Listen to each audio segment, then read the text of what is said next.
இரவு தியானத்திற்காக தேவன் நமக்கு தந்த வேத வசனம் ஏசாயா 62வது அதிகாரம் 4வது வசனம்.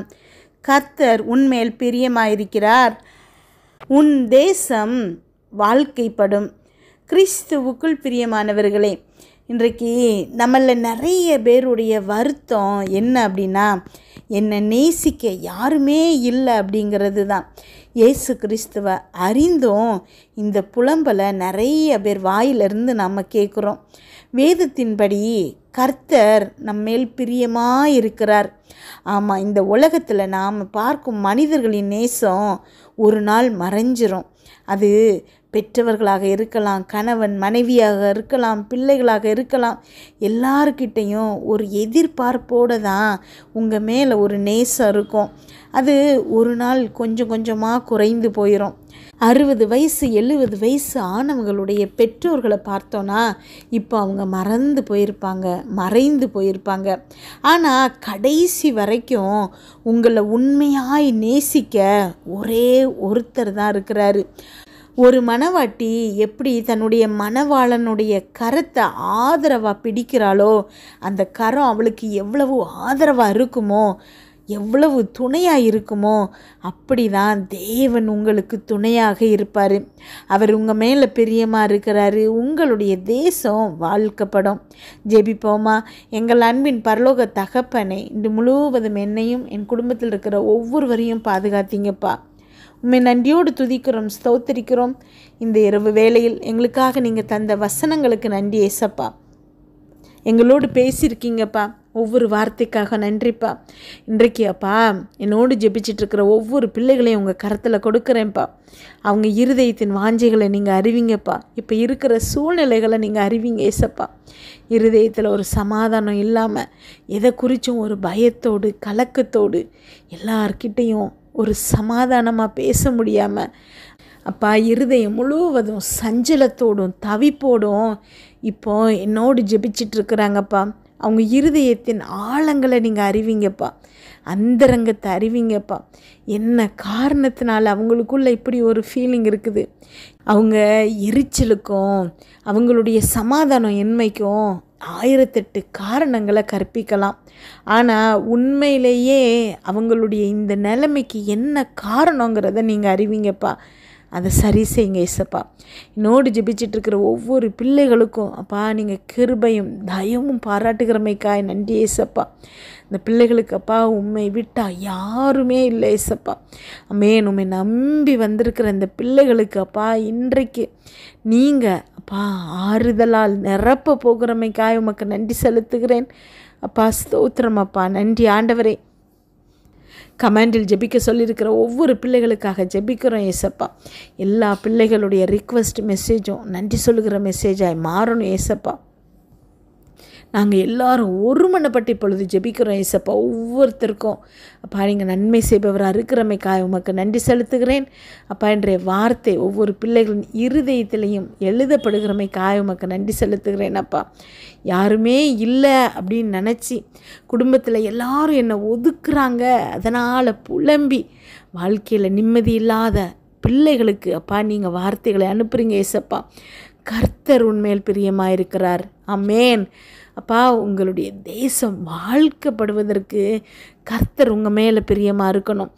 எந்த மனுஷங்களை காட்டிலும், எந்த உறவுகளை காட்டிலும் உங்கள் மேலே தேவன் பிரியமாக இருக்கிறாருங்கிற ஒரே விஷயம் உங்களை எல்லா ஆசீர்வாதங்களையும் பெற செய்யும். உங்கள் இருதயத்தில் உலகம் கொடுக்க முடியாத சமாதானத்தை நிரப்பும்.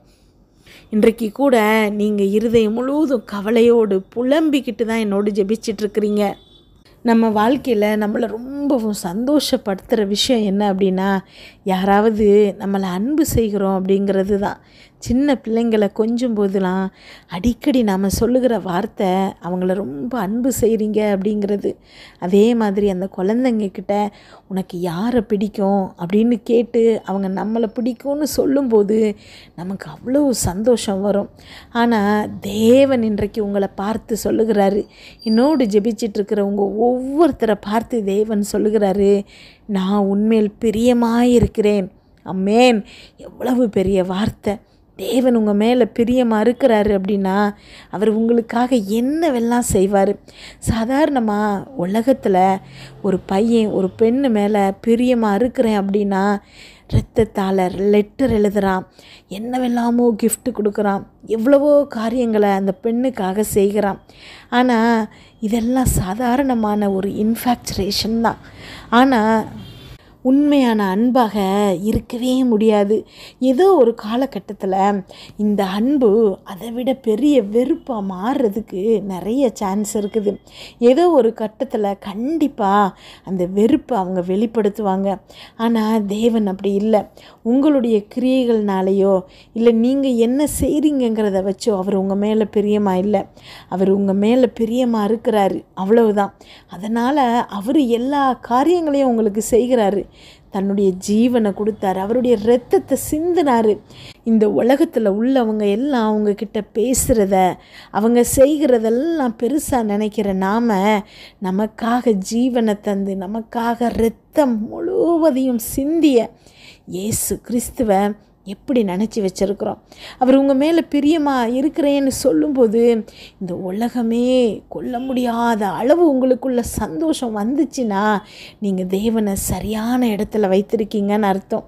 தேவன் இன்றைக்கு உங்களுக்கு அந்த சந்தோஷத்தை தருகிறாரு. ஏன்னா அவர் உங்கள் ஒவ்வொருத்தரையும் பார்த்து சொல்லுகிறாரு, நான் உன் மேலே பிரியமாக இருக்கிறேன் அப்படின்னு. நீங்கள் அதை உணர்ந்து ருசித்து பார்க்கும்போது அவர் எவ்வளவு நல்லவர் அப்படிங்கிறத புரிஞ்சு கொள்ள முடியும். வேதம் சொல்லுது, தேவன் எவ்வளவு நல்லவருங்கிறத ருசித்து பாருங்க அப்படின்னு. எங்கேயோ தூரத்தில் தேவனை வச்சுட்டு தினம் நான் வேதம் வாசிக்கிறேன், ப்ரேயர் பண்ணுறேன் அப்படின்னு சொல்லி ஒரு சாதாரணமான கிறிஸ்டியன் லைஃப் வாழ்ந்தோன்னா தேவன் அதில் பிரியப்பட மாட்டார். அவர் உங்கள் மேலே பிரியமாக இருக்கிறார் அப்படின்னா நீங்கள் அவரோடு நிறைய நேரம் சஞ்சரிக்கணும். அவர்கிட்ட ஒரு தகப்பனை விட, ஒரு ஃப்ரெண்டை விட, ஒரு கணவனை விட நீங்கள் அதிக உரிமையோடு பேசணும். எல்லாவற்றையும் அவர்கிட்ட ஷேர் பண்ணணும். அவருடைய சத்தத்தை கேட்கணும். அவருடைய சத்தத்துக்கு கீழ்ப்படியணும். அவரோடு நேரம் செலவழிக்கணும். அப்போ தான் தேவன் உங்கள் மேலே பிரியமாக இருக்கிறாருங்கிறத நீங்கள் உணர்ந்து கொள்ள முடியும். இன்றைக்கு தேவன் என் மூலமாக உங்ககிட்ட பேசிகிட்டு இருக்கிறாரு. அதை நீங்கள் உணர்ந்து அவரோடு அமர்ந்திருக்கும்போது தேவன் உங்கள் மேலே எவ்வளவு பிரியமாக இருக்கிறாருங்கிறத நீங்கள் அறிந்து கொள்வீங்க. இப்போ கூட இது யாருக்கோ பேசப்படுதுன்னு நினச்சி இதை கேட்டுட்ருக்காதீங்க. தேவன் உங்களை பார்த்து பேசுகிறாரு. அவரோடு உட்கார முடியாத அளவுக்கு பிஸியாக இருக்கக்கூடிய உங்களை பார்த்து தான் பேசுகிறாரு.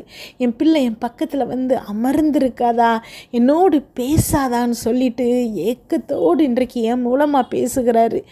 நீங்கள் அதை புரிஞ்சுக்கிட்டு தேவனோடு அமர்ந்திருந்தீங்க, தேவனோடு பேசுனீங்க அப்படின்னா தேவன் உங்கள் மேலே பிரியமாக இருக்கிறாருங்கிறத இன்றைக்கு நீங்கள் உறுதியாக அறிஞ்சு கொள்வீங்க. ஆமென். அவருடைய சத்தத்தை கேட்பீங்க, அவருடைய முகத்தை பார்ப்பீங்க, அவருடைய செயல்களை உங்கள் வாழ்க்கையில் ஆசீர்வாதமாக உணர்வீங்க. ஏன்னா அவர் உங்கள் மேலே பிரியமாக இருக்கிறாரு. நன்றி அப்பா, ஸ்தோத்திரம் ஏசப்பா. என்னோடு ஜெபிச்சிட்ருக்கிற ஒவ்வொரு பிள்ளைகள் மேலேயும் இன்றைக்கு நீங்கள் பிரியமாக இருக்கீங்கிறத உணர வைங்க ஏசப்பா. இந்த வார்த்தைகள் அந்த பிள்ளைகளுக்காக நீங்கள் பேசுகிறீங்கிறத இந்த பிள்ளைகளப்பா முழு நிச்சயமாக இப்பொழுது உணர்ந்து உணர்வுள்ள இருதயத்தோடு அப்பா இப்பொழுது ஜெபிக்கணும் ஏசப்பா. இந்த ஜெபம் முடித்ததுக்கப்புறம் அவங்க இருதயம் அப்பா இந்த உலகம் கொடுக்க முடியாத ஒரு சமாதானத்தால் நிரம்பணும்ப்பா. இன்று இரவு இந்த பிள்ளைகள் தூங்கும்போது அப்பா நீங்கள் தரிசனத்தில் பேசுங்க ஏசப்பா. அம்மேன். ஸ்தோத்திரமாப்பா. நன்றி ஆண்டவரே. அப்பா பலமில்லாதவர்களுக்கு உம்முடைய பலத்தை கொடுங்க ஏசப்பா. அம்மேன். சுகமில்லாதவர்களை சுகமாக்குங்க ஏசப்பா. ஏழைகளை அப்பா பணக்காரராக மாற்றுங்க ஏசப்பா.